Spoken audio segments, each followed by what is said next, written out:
Hello everyone, I hope all of you are doing great. Well, let's start chapter number 2 और chapter number 2 एक बहुत ही interesting chapter है. I would say ये एक ऐसा chapter है जिसकी डेली लाइफ में, रियल लाइफ में एप्लीकेशन बहुत ज़्यादा है. चैप्टर नंबर 2 बिल्कुल बोरिंग नहीं है, लेंदी नहीं है, टू द पॉइंट है. तो चैप्टर नंबर 2 का नाम है स्टेक होल्डर्स. कहाँ पे स्टेक होल्डर्स? कहाँ पे stakeholders in business organization. तो ऑर्गेनाइजेशन किसे कहते हैं यार? ऑर्गेनाइजेशन वही है जो आपने इससे पिछले चैप्टर में पढ़ी, तो कोर्स बिल्कुल कनेक्टेड चलेगा. ऑर्गेनाइजेशंस क्या होती हैं भाई? ऑर्गेनाइजेशन एक ऐसा इदारा होता है, जो कि प्रॉफिट सीकिंग भी हो सकता है, नॉट फॉर प्रॉफिट भी हो सकता है, प्राइवेट भी हो सकता है, पब्लिक भी हो सकता है, कमर्शियल भी हो सकता है और नॉन गवर्नमेंटल भी हो सकता है. बहुत सारी उसमें हमने बातें पढ़ी थी ऑर्गेनाइजेशन के चैप्टर में. अब बात कर लेते हैं स्टेक होल्डर्स के ऊपर. स्टेक होल्डर पे जाने से पहले मैं थोड़ा बिल्डअप बनाना चाहता हूं और थोड़ा बात को पीछे से लेके चलना चाहता हूं कि यार ये प्रिंसिपल और एजेंट का रिलेशनशिप क्या होता है, और ये एजेंसी थ्योरी क्या होती है, और ये फाइड्यूशियरी रिलेशनशिप क्या होता है. तो भाई बात ये है कि एजेंसी रिलेशनशिप क्या होता है या एजेंसी किसे कहते हैं. जब एक प्रिंसिपल किसी एजेंट को हायर करता है अपना काम उससे करवाने के लिए, तो इस रिलेशनशिप को हम एजेंसी रिलेशनशिप कहते हैं. और ये जो पूरा का पूरा रिलेशनशिप है इसको हम डिस्कस करते हैं under the agency relationship theory. तो वो कहता है एजेंसी क्या है? This occurs when one party, the principal क्या करता है? इंप्लॉय करता है, हायर करता है किसको? अनदर पार्टी को. किस लिए? To perform task on their behalf. इसकी सबसे रेलिवेंट एग्जांपल जो आज की क्लास के लिए हो सकती है और इस कोर्स के लिए हो सकती है वो ये है, क्योंकि हम चैप्टर पढ़े स्टेक होल्डर्स का. Let's talk about the most important stakeholder, और वो है shareholders of the company. तो जो shareholders of the company है वो असल में ओनर्स हैं कंपनी के. उनके लिए हम बोलते हैं the principle of the company. तो शेयर होल्डर्स क्या करेंगे? वो हायर करेंगे मैनेजमेंट को, डायरेक्टर्स को. वो जब हायर करेंगे डायरेक्टर्स को, मैनेजमेंट को, तो क्यों हायर करेंगे? क्योंकि शेयर होल्डर्स चाहते हैं कि डायरेक्टर्स यानी कि मैनेजमेंट उनके बिहाफ पे कंपनी को रन करे और प्रॉफिट को over the period of time maximise करे. So this is agency relationship. यहां पे देखते हैं क्या बात हो रही है. द शेयर होल्डर्स जो कि कौन है? प्रिंसिपल हैं. वो क्या करते हैं? वो इंप्लॉय करते हैं डायरेक्टर्स को एज देयर एजेंट, ताकि directors as an agent on behalf of the principal company को क्या करें? रन करें. और डेफिनेटली जो डायरेक्टर्स हैं वो अकाउंटेबल होते हैं किसके आगे? अपने प्रिंसिपल के आगे. सो this is how the system works. कुछ छोटी छोटी सी ये चीजें हैं, उसके बाद हम अपने मेन इवेंट पे जाएंगे which is about stakeholders. तो भाई एजेंसी रिलेशनशिप हमें समझ आ चुकी है कि क्या है. स्टीवर्डशिप का क्या मतलब है? अब जब मैंने as a member of the company, as a shareholder of the company आपको हायर किया as a director, as a management, और आपको पावर्स दी, अथॉरिटी दी कि आप मेरे बिहाफ पे कंपनी को चलाएं, सो आपकी भी रिस्पॉन्सिबिलिटी बनती है कि मेरे दिए हुए रिसोर्सेज का ख्याल करें और उनको बेहतरीन तरीके से इस्तेमाल करें. And you will be considered as a steward. So stewardship क्या है? It is your responsibility to take good care of the resources. कौन से रिसोर्सेज? जो आपके ऊपर ट्रस्ट करके मैंने आपको दिए हैं.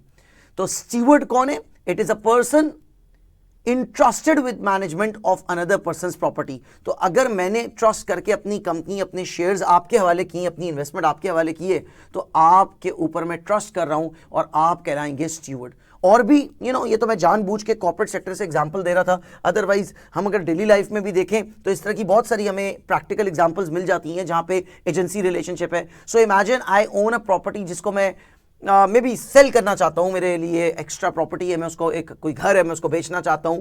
तो मैं क्या करूंगा? मैं खुद बेच लूं, बट मोस्ट लाइकली मैं किसके पास जाऊंगा? किसी ब्रोकर के पास जाऊंगा, किसी स्टेट एजेंट के पास जाऊंगा. उनको बोलते भी स्टेट एजेंट है, रियल स्टेट एजेंट. तो मैं उसको क्या बोलूंगा कि भाई ये मेरा घर है, आप देख लो, समझ लो चीज़ों को, ये मैं चाहता हूं, मुझे आप पैसे ला के दो, इतने का बेचो, इतने का बोलो, इतने का डिस्काउंट करो, मतलब इस तरह. अब आप मेरे बिहाफ पे घर बेचेंगे, आप कस्टमर के साथ डील करेंगे, आप सारी लीगल डॉक्यूमेंटेशन कराएंगे. Yes, I will be there at the at the end of the day, क्योंकि ऑब्वियसली कॉन्ट्रैक्ट तो मैंने करना है, मगर मेरे बिहाफ पे ये जो सारे काम और सारी भाग दौड़ आप करेंगे, this is what we called agency relationship between you and me. तो इस एजेंसी रिलेशनशिप के अंदर एक अंडरलाइंग, एक अंदर छुपा हुआ एक और क्या चीज है, उसे हम बोलते हैं फाइड्यूशरी रिलेशनशिप।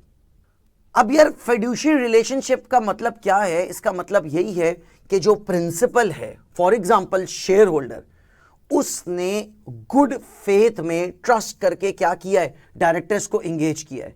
सो जो डायरेक्टर्स हैं किसी भी कंपनी के, उनको शेयर होल्डर्स का ट्रस्ट मेंटेन करना है, उसको तोड़ना नहीं है।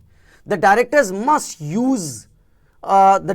must make their decisions in the interest of shareholders rather than in their own selfish personal interest. अगर आप as a director of the company अपना फायदा सोचेंगे और मेरा नुकसान करेंगे, मैं आपका शेयर होल्डर हूं, मैं आपका प्रिंसिपल हूं, तो इसका मतलब है आप फिड्यूशरी ड्यूटी को मेंटेन नहीं कर रहे और आप अपने पर्सनल इंटरेस्ट में मेरा नुकसान कर रहे हैं, which should not be the case. तो यार ये कुछ बैकग्राउंड था। असल बात हम स्टार्ट करते हैं और असल बात स्टार्ट होती है यहां से, that this chapter will teach us के स्टेक होल्डर्स कौन होते हैं और स्टेक होल्डर्स कितनी तरह के होते हैं, आपस में स्टेक होल्डर्स का क्या रिलेशनशिप होता है, and as a think tank of the company, अगर आप मैनेजमेंट का पार्ट हैं, आपने different groups of stakeholders को कैसे लेके चलना है। सो भाई बात यह है कि स्टेक होल्डर्स, सबसे इंपॉर्टेंट स्टेक होल्डर जो कि शेयर होल्डर्स हैं, जिनको मेंबर्स ऑफ द कंपनी कहा जाता है, वो भी एक स्टेक होल्डर की एग्जांपल हैं। वो लोग क्या करते हैं, वो एजेंट यानी कि डायरेक्टर्स को एम्प्लॉय करते हैं। क्यों? ताकि वो परफॉर्म करें, क्या कर सकें, कंपनी को मैनेज कर सकें on behalf of them. So basically उनके बिहाफ पे वो लोग काम कर रहे होते हैं, बट डेफिनेटली ये डायरेक्टर्स अकाउंटेबल हैं वापस किसको, शेयर होल्डर्स को।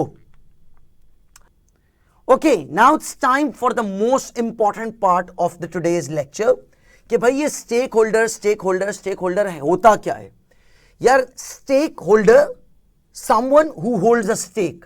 स्टेक मतलब जिसको फर्क पड़ता है, जो इन्फ्लुएंस होता है, जो अफेक्ट होता है कंपनी से या कंपनी को अफेक्ट कर सकता है। सो डेफिनेशन देखें, a stakeholder is an individual. वो एक मेजर कस्टमर हो सकता है कंपनी का, मेजर शेयर होल्डर अकेला हो सकता है, वो कोई मेजर सप्लायर हो सकता है, गवर्नमेंट हो सकती है, या वो ग्रुप ऑफ कस्टमर्स हो सकते हैं, ग्रुप ऑफ एम्प्लॉइज हो सकते हैं, ग्रुप ऑफ सप्लायर्स हो सकते हैं। A stakeholder is an individual और group who has an interest in what the organization does। तो ये जितने भी स्टेक होल्डर्स आपके सामने इस टाइम स्क्रीन पे मौजूद हैं, इन सबको ऑर्गेनाइजेशन में कम ज्यादा फाइनेंशियल नॉन फाइनेंशियल इंटरेस्ट जरूर है। कोई कंपनी के प्रॉफिट में इंटरेस्ट रखता है, कोई कंपनी की प्रोडक्ट रेंज में इंटरेस्ट रखता है, कोई कंपनी की सेलिंग प्राइस में इंटरेस्ट रखता है, कोई कंपनी की रॉ मटेरियल बाय करने की प्राइस में इंटरेस्ट रखता है, कोई कंपनी के एनुअल टैक्स में इंटरेस्ट रखता है, कोई कंपनी की सोशल इन्वायरमेंटल जो डेवलपमेंट्स है उनमें इंटरेस्ट रखता है। तो ये लोग कौन होते हैं, those who have got an interest in the organization. और ये लोग क्या करते हैं, those who affects or can be affected by the organization's actions।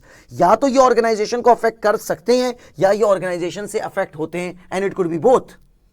अब स्टेक होल्डर्स कौन कौन है हमारे पास, देखो यार, सबसे इंपॉर्टेंट शेयर होल्डर्स होते हैं स्टेक होल्डर्स के अंदर सबसे इंपॉर्टेंट कौन है, शेयर होल्डर्स। मैं क्यों सबसे पहले शेयर होल्डर्स की बात करना चाह रहा हूं, because they are the one जिन्होंने पैसा इन्वेस्ट किया, सबसे बड़ा रिस्क उठाया, तभी तो कंपनी चलना शुरू हुई, तभी तो बाकी लोग आएंगे।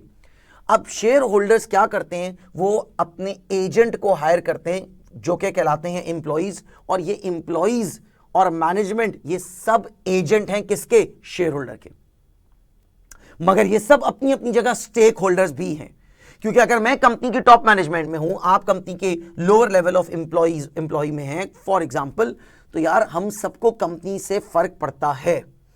उसके बाद क्या होता है, imagine we are going to produce something, we are going to manufacture something, we are going to provide services. तो कुछ हमारे क्या होंगे, कस्टमर्स, हमारे सप्लायर्स, ये दोनों ही हमारे लिए क्या है, स्टेक होल्डर है। अगर कस्टमर्स अफेक्ट होगा तो हम पे अफेक्ट आएगा, कस्टमर चाहे तो हम पे अफेक्ट क्रिएट कर सकता है, हम चाहे तो कस्टमर पे अफेक्ट क्रिएट कर सकते हैं। Same goes for the supplier. इसी तरह जो हमारे लोन प्रोवाइडर्स हैं, क्रेडिटर्स, वो भी हमारे स्टेक होल्डर्स हैं। Community at large, society at large, जो रेजिडेंट्स हैं या जो सारी पूरी जो पूरा जो कम्युनिटी है, वो मेरे लिए स्टेक होल्डर है। गवर्नमेंट की पॉलिसी से क्या आपकी ऑर्गेनाइजेशन को फर्क पड़ता है, गवर्नमेंट अगर स्टेबल होगी तो क्या आपका बिजनेस फ्लरिश करेगा? गवर्नमेंट अगर स्टेबल नहीं होगी तो क्या आपके लिए प्रॉब्लम होगा?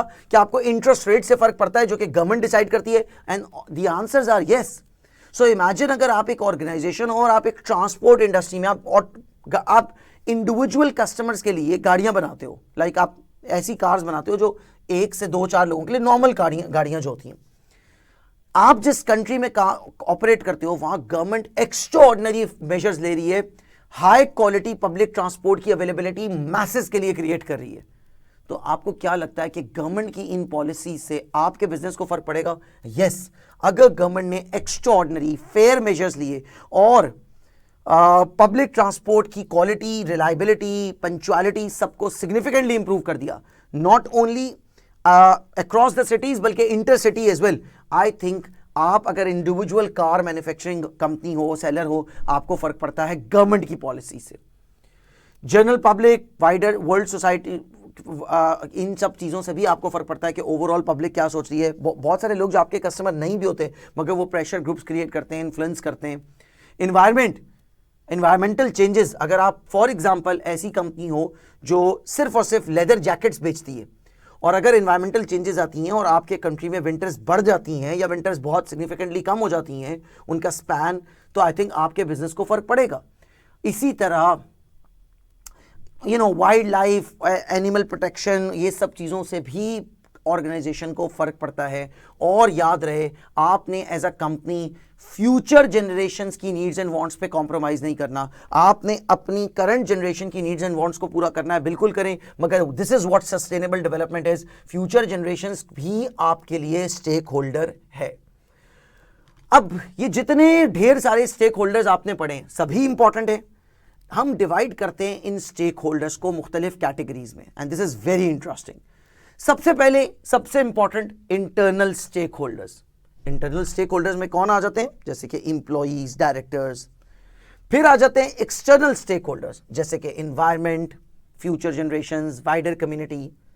फिर आ जाते हैं कनेक्टेड स्टेक होल्डर्स जिनका किसी किस्म का कोई में भी कॉन्ट्रैक्चुअल रिलेशनशिप होता है कंपनी के साथ मगर वो इंटरनल नहीं होते, जैसे कि सप्लायर अब आपका इंटरनल नहीं है। एम्प्लॉय इंटरनल है लेकिन सप्लायर क्या है या लोन प्रोवाइडर क्या है, या ये क्या है, कनेक्टेड है।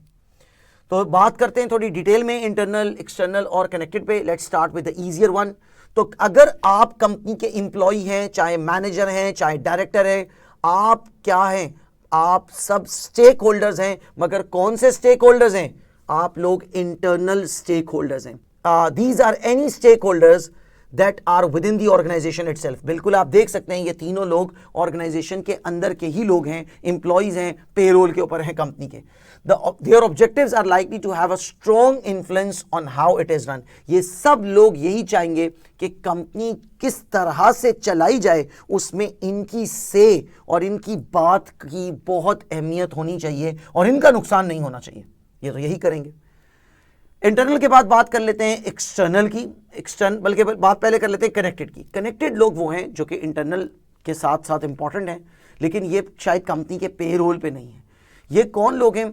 जो कि शेयर होल्डर है। अब शेयर होल्डर डेली बेसिस पे कंपनी के अंदर मौजूद नहीं है। कस्टमर, सप्लायर्स, लोन प्रोवाइडर्स, ये सब लोग क्या हैं? कनेक्टेड स्टेक होल्डर्स हैं और इनसे कनेक्ट हुए बगैर ऑर्गेनाइजेशन को रन करना पॉसिबल नहीं है। अब बात कर लेते हैं एक्सटर्नल स्टेक होल्डर्स की। ये वो लोग हैं जिनसे ऑर्गेनाइजेशन किसी भी किस्म के कॉन्ट्रैक्चुअल रिलेशनशिप में नहीं है। So these are called external stakeholders. External stakeholders में गवर्नमेंट आ जाती है, प्रेशर ग्रुप्स आ जाते हैं, प्रोफेशनल बॉडीज आ जाती हैं, डिफरेंट किस्म की ट्रेड यूनियंस आ जाती हैं। मतलब फॉर एग्जांपल आप गोल्ड मार्केट में ऑपरेट करते हैं तो हो सकता है पूरी की पूरी गोल्ड मार्केट की एक अपनी यूनियन हो, एक उनके अपने इलेक्शंस होते हो। सो ये सब क्या है? आपके community at large, society at large, ये सब क्या है? आपके एक्सटर्नल स्टेक होल्डर्स हैं। बहुत ही इंपॉर्टेंट बात, और अब फिर वही बात, पीछे से सारी बातों को लेके चलते हैं। स्टेक होल्डर्स हम पढ़ रहे हैं। स्टेक होल्डर्स में हमें पता लग गया कुछ इंटरनल है, कुछ कनेक्टेड है, कुछ एक्सटर्नल है। अब फिर से मैं अपने स्टेक होल्डर्स को डिवाइड करता हूं। वो कहता है stakeholders can again be divided on the basis of contractual relationship. तो भाई कॉन्ट्रैक्चुअल रिलेशनशिप ये कहता है कि अगर कॉन्ट्रैक्चुअल रिलेशनशिप है ऑर्गेनाइजेशन का अपने स्टेक होल्डर के साथ तो फिर उनको बोलेंगे हम प्राइमरी स्टेक होल्डर, और अगर कॉन्ट्रेक्चुअल रिलेशनशिप नहीं है तो उसको हम बोलेंगे सेकेंडरी स्टेक होल्डर। तो यार वापस जाते हैं और जाके देखते हैं कि कॉन्ट्रेक्चुअल रिलेशनशिप किसका होता है किसका नहीं। Employees, managers, directors contractually relationship में होते हैं, सो दीज आर प्राइमरी।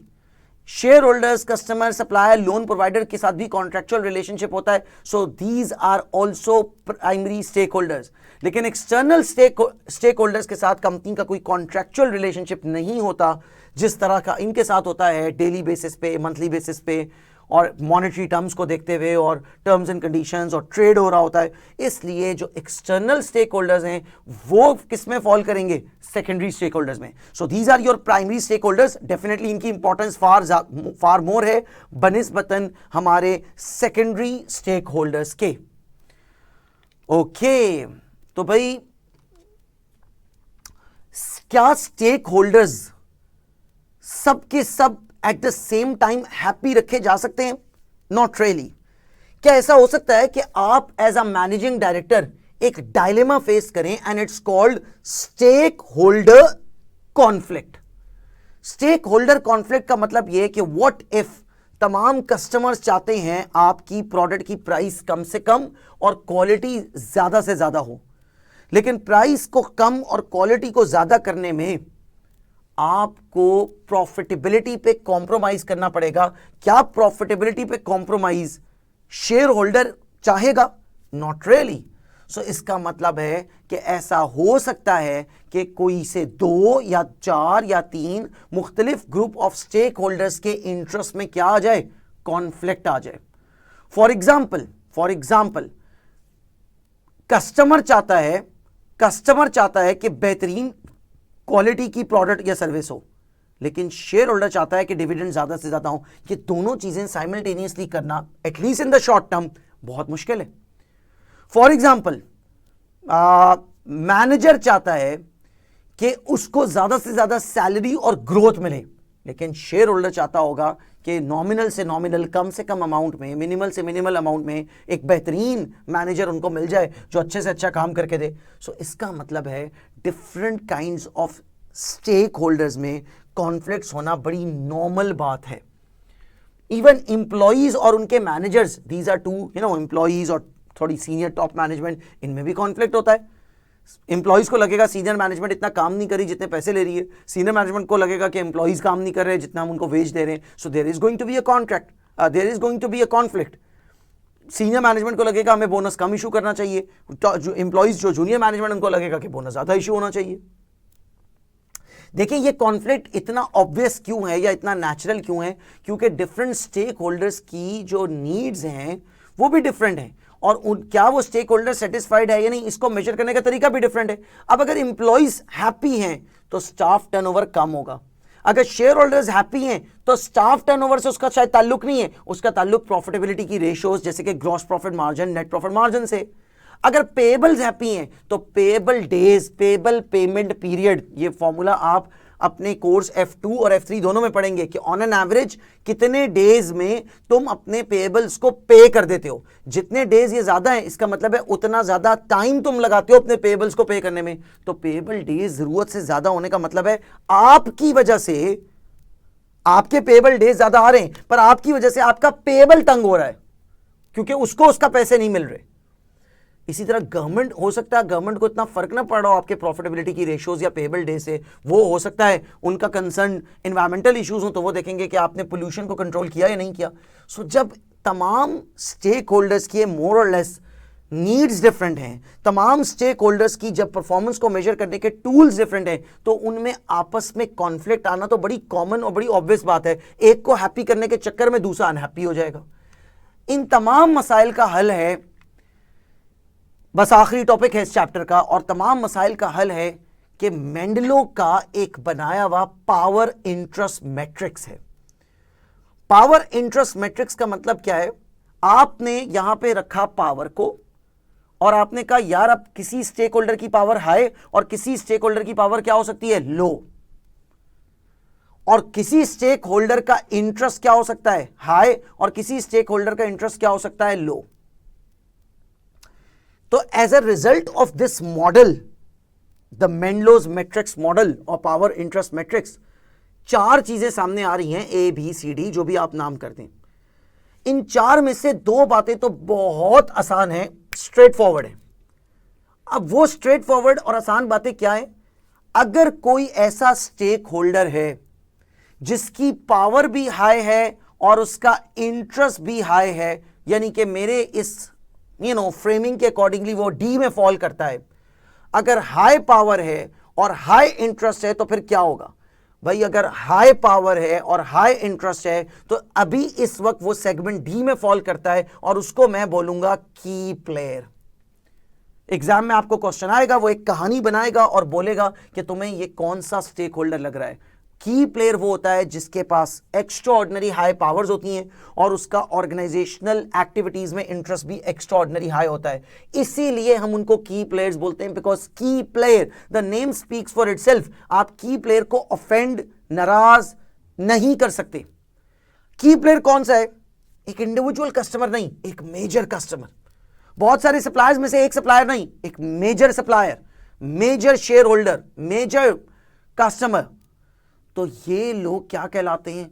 इनकी पावर और इनका इंटरेस्ट दोनों हाई है, तो ये लोग most of the times company की डिसीजन मेकिंग में भी इन्वॉल्व होते हैं। So major shareholder, major customer की शायद बहुत से हो, तो इसका मतलब यह है कि key players are extremely important and तमाम सेगमेंट्स में सबसे सेंसिटिव, सबसे इंपॉर्टेंट की प्लेयर ही हैं, क्योंकि की प्लेयर्स के पास पावर और इंटरेस्ट दोनों हाई हैं। क्वाइट ऑपोजिट टू दैट, इसके बिल्कुल बरक्स, इसके बिल्कुल एग्जैक्टली ऑपोजिट टू दैट, कौन लोग बनेंगे? जिनके पास पावर भी लो हो, पावर लो हो और इंटरेस्ट भी लो हो। तो पावर और इंटरेस्ट जब दोनों आप लो करेंगे तो आप डी के बाद बजाय किसकी बात कर रहे हैं? ए की। और अगर आप ए की बात कर रहे हैं तो low power with low interest कहता है ये फॉल करते हैं सेगमेंट ए में, और अगर ये सेगमेंट ए में फॉल करते हैं तो ये लोग बिल्कुल भी कोई खास इंपॉर्टेंट नहीं है। ये जनरल पब्लिक हो सकती है, उसमें प्रेशर ग्रुप की बात नहीं कर रहा, एक आम जनरल पब्लिक या कोई स्मॉल शेयर होल्डर, क्योंकि एक बड़ी लिस्टेड कंपनी के हजारों लाखों शेयर होल्डर्स हैं, तो इंडिविजुअल शेयर होल्डर की कोई एज सच ना पावर है, ना उसको इतना कोई, उसने कोई अपनी सारी जिंदगी का सरमाया नहीं लगाया हुआ, थोड़े से पैसे साइड पे लगाएं तो उसको इतना कोई इंटरेस्ट भी नहीं है, इंटरेस्ट हो भी तो पावर नहीं है। तो इसके लिए हमें क्या करना होता है? की प्लेयर्स के बजाय इसके लिए जो वर्ड यूज होता है वो क्या है? Minimal efforts. कंपनी क्या करेगी? मिनिमल एफर्ट लगाएगी। 2 बातें हो गई, की प्लेयर्स और मिनिमल एफर्ट। अब इंटरेस्टिंग बात, अब मजे की बात। इमेजिन करें कि आपकी पावर लो है, आपकी पावर लो है, आप कंपनी को इन्फ्लुएंस उस तरह से शॉर्ट मतलब एकदम से नहीं कर सकते, आपके पास शायद कंपनी के उस तरह मेजर शेयर्स भी नहीं है, तो आप इतना एकदम से, पावर तो लो है आपकी, लेकिन आपका इंटरेस्ट बहुत हाई है।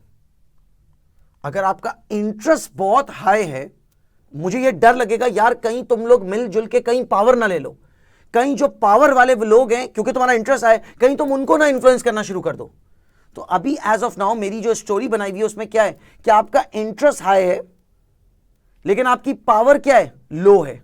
आपकी पावर लो है, इंटरेस्ट लेकिन हाई है, पावर लो है, तो इसका मतलब है बात हो रही है सेगमेंट बी की। सेगमेंट बी से आप कहां मूव कर सकते हैं? आप ऊपर डी में मूव कर सकते हैं, पावर ले सकते हैं, या पावरफुल लोगों को अपने साथ मिला सकते हैं, अपना कैंपेन करके, अपनी बात को सेल करके।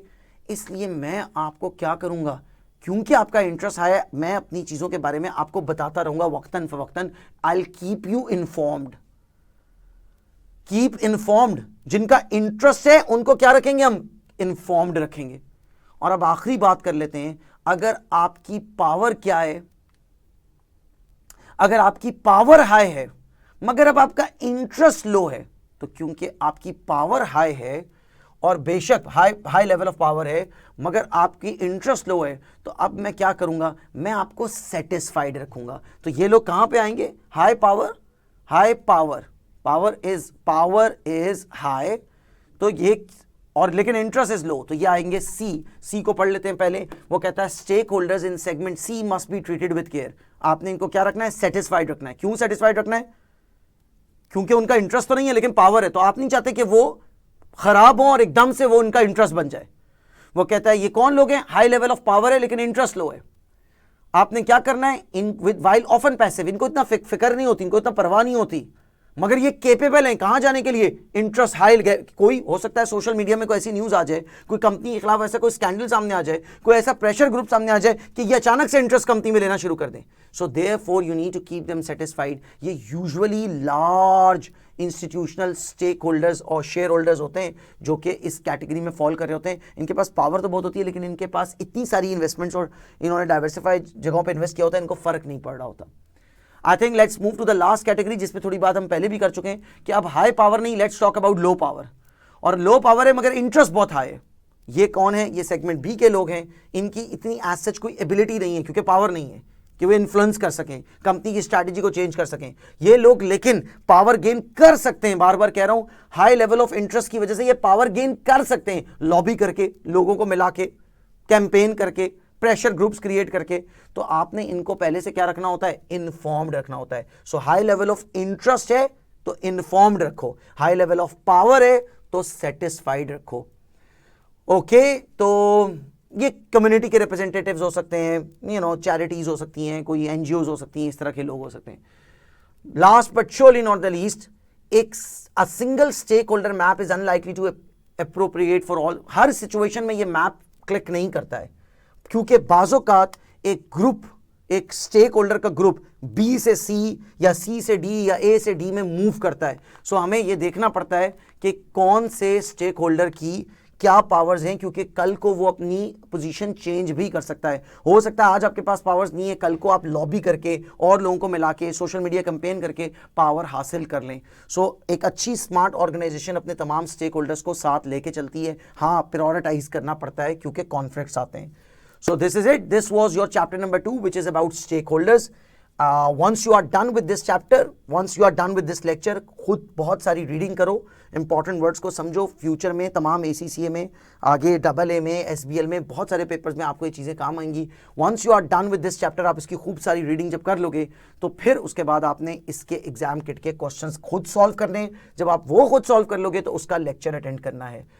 Thank you very much. बिल्कुल डेफिनेटली उसका एग्जाम किट के क्वेश्चंस का लेक्चर आपको मिलेगा। इसके बाद अब हम वही करेंगे एग्जाम किट के क्वेश्चंस चैप्टर 2 के। Thank you very much. I will see you in the next chapter which is going to be chapter number 3।